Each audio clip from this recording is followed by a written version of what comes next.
Hi, it's Morgan Fischer again, and I'm making vlog number 3. It is January 13th of 2017, which is the 8th day we're here in Vilnius, and it's also our last night in Vilnius, so it's kind of bittersweet. I feel like I'm just starting to really get to know where we are, and now we're moving on, but I'm excited to see what else there is, and maybe someday I'll come back here, and I'll know what's actually happening for the next time. So, some topics I'm going to talk about today are the national heroes and the connections through the reading with King M. Mandawa, I think is how you say it. So I'm going to talk about that, as I'm going to connect it to some of the things that we've done since I made the last vlog, and then I'll say a few of my thoughts. So, my thoughts are, with national heroes, that the word hero is a very loose definition. So how I see the word hero might not be how everyone else sees it, but I think there's some similarities in how we see it. I define a hero as someone who stands out among others in times of need by a people or a person. I think that hero is a word that people associate with needing capes and saving lives and directly saving them through an action, but I think you can indirectly save people and also be a hero. And I think that there are many heroes in this world that don't get attributed, and this reading really made me think about some of those things that I found. I agree that someone who saves lives or someone who protects everyone is a hero still, but I like the looser definition of it, because I think that makes people accept the help that they have done, even if they don't want to be called a hero. Sometimes they are. So, while we've been on this trip, we've seen many different times when people are in need of heroic figures to help them out, and in most times, it's in a place that many things are happening around them, and their life might be in danger or might be in tragedy, but at the same time, they're working for the good of others. So, in our time that we spent with the veterans from the Soviet war in Afghanistan, many heroes became presently obvious to me.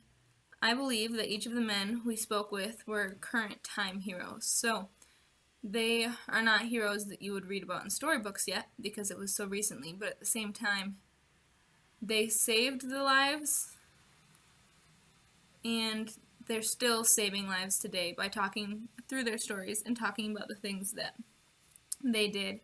They are working for the peace and the betterment of many people, and I think if you put effort towards peace and you put effort towards educating people about peace, I think that makes you a hero. So that's one of my national heroes that I found on this trip.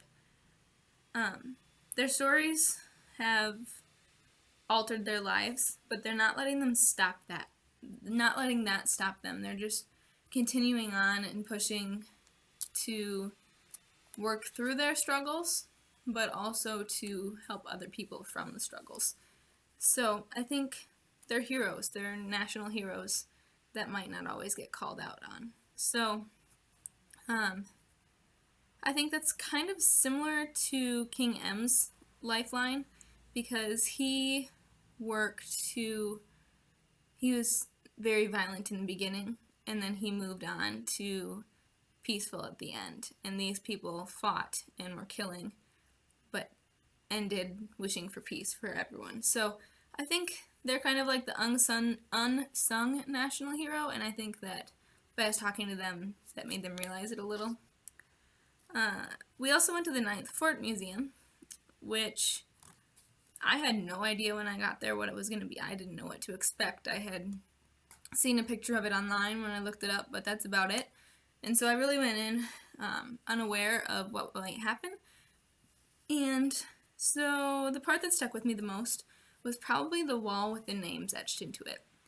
These people knew that they themselves were not going to be able to be saved, but by etching their names in, they became a part of history that could go on to save people in the future, or a part of history that might give that person that much more will. Those 86 people who tried to go out the gate they might have seen those names and known that they weren't going to end up where they wanted to be, and so that pushed them to go try. And it pushes us now to make it so that other people don't have to etch their names into walls, that they can just move on. So the people who etch their names in, I think they're heroes as well. I was stunned by the strong juxtaposition that I felt when we visited the Panerai site. So many atrocities happened there, and so much has been felt throughout these woods, and yet the life is still so present there. You're in a forest, which is full of life. I'm sure there were animals. I'm sure under all the snow right now there's grass. There were beautiful trees. The wind was blowing, and it was a peaceful quiet, but yet so much had happened in that place. Guns had rang out. People had yelled. People had groaned. People had moaned. It was a horrible place. And I really think that in this case, nature kind of acts as the hero. Nature is the thing that draws everything together and keeps people moving in this case. And it's the sense of hope, and I think heroes bring hope.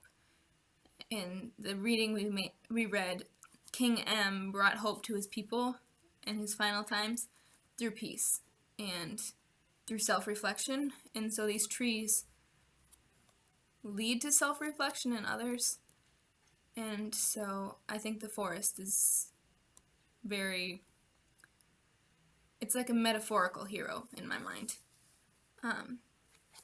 The final thing I'm going to talk about is the Independence Day.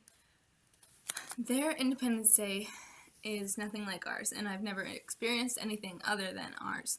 And it was really eye-opening to me. I am amazed by the amount of people that were there and by the videos they played. This is a really recent thing in their lives, and I've never experienced something that recent other than 9/11.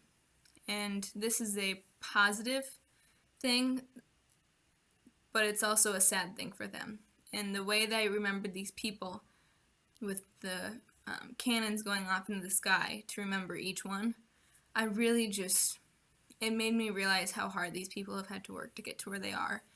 And it ties through because these people who died for the independence of others, they're all unsung heroes. But they're being sung to because this is a singing memorial. So they kind of switched their true heroes, and people see their heroism, and they're really working to remember them. And so it just makes me not take everything quite so much for granted and realize all the possible things that are going on in other people's lives.